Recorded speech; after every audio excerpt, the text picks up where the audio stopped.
Ya estamos de vuelta en Negocios Televisión, pendientes de la última hora también, como siempre, en este espacio, en este momento, mirando al mejor análisis, atentos a la solución de Donald Trump sobre Gaza, mirando también la reacción del mundo árabe, rechazando de plano estos planes precisamente de Donald Trump, que además firmaba aranceles en las últimas horas con respuesta, con amenaza por parte de Europa, y el foco puesto también en el conflicto en Ucrania con esta misión secreta del enviado especial de Donald Trump que está desatando todos los rumores. Vamos a analizar estas cuestiones de la mano de Eduardo Olier, presidente del Instituto Choisel en España y profesor honorífico del CSD. ¿Qué tal? Muy buenas, Eduardo. Muy buenas Hola, tardes. buenas tardes. Buenas tardes.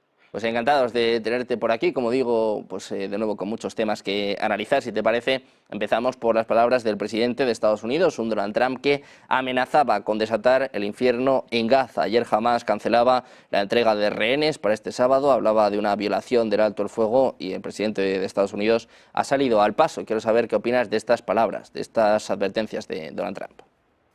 Bueno, es típico en el presidente de Estados Unidos de hacer declaraciones, digamos, de alto volumen.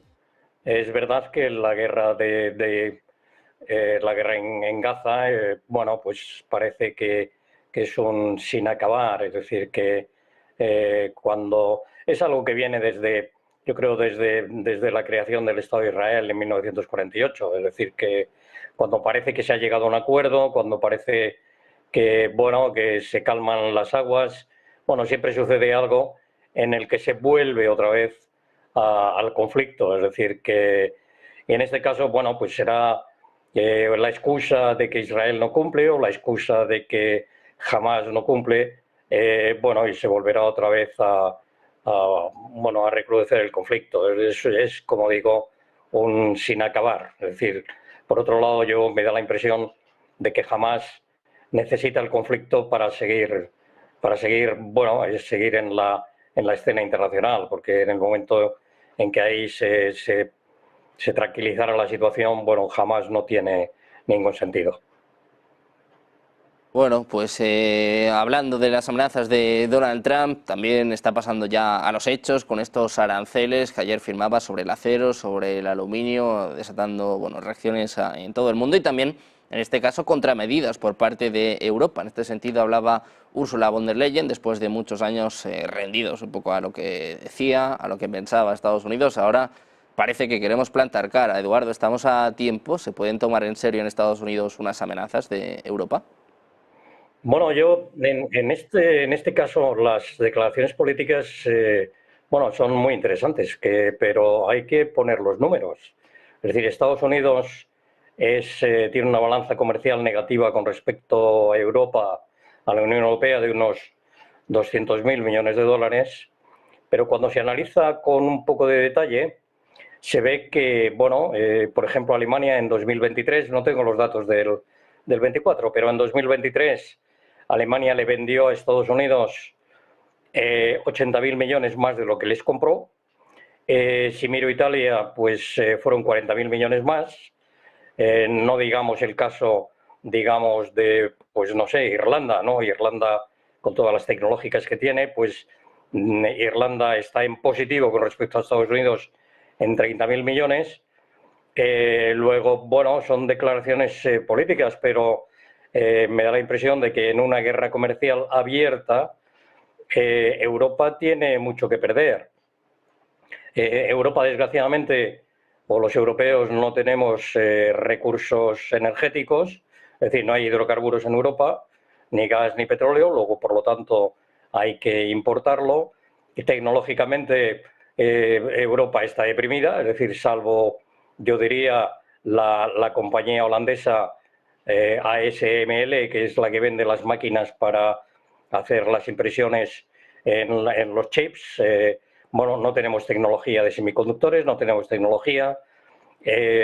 Si miramos, por ejemplo, otros aspectos como es la industria, pues todas las políticas que ha habido en los últimos años, políticas, digamos, dirigidas a reducir el cambio climático, en los europeos en esto hemos sido, digamos, los más avanzados, pues eso ha ido en contra de la industria. Entonces, ha ido en contra de la industria del automóvil, que es uno de los pilares más relevantes de Europa. La industria del automóvil, de hecho, Estados Unidos compra muchos vehículos alemanes y la industria del automóvil pues se ha decidido en Europa que sea el vehículo eléctrico en lugar de vehículos, digamos, alimentados con gasoil o con gasolinas, que por cierto hay tecnologías en las cuales las emisiones se reducen mucho, pero claro, si nos podemos hacer vehículos eléctricos, pues entonces viene China y compra fábricas en Europa y se convierten en europeos. Entonces yo me da la impresión de que las declaraciones políticas deberían de estar soportadas por una política industrial y una política tecnológica, que ahí está el plan Draghi.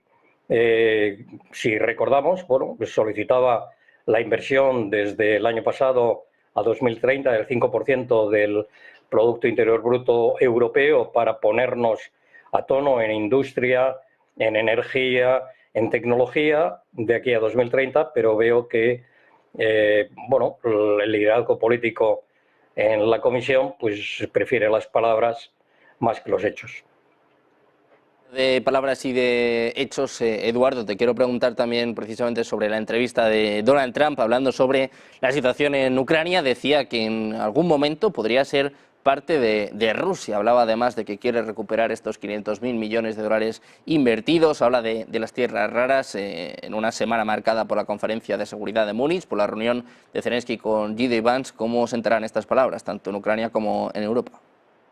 Bueno, volvemos a lo de Gaza, es decir, que bueno, es típico en el presidente actual de Estados Unidos el hacer declaraciones un poco en el límite.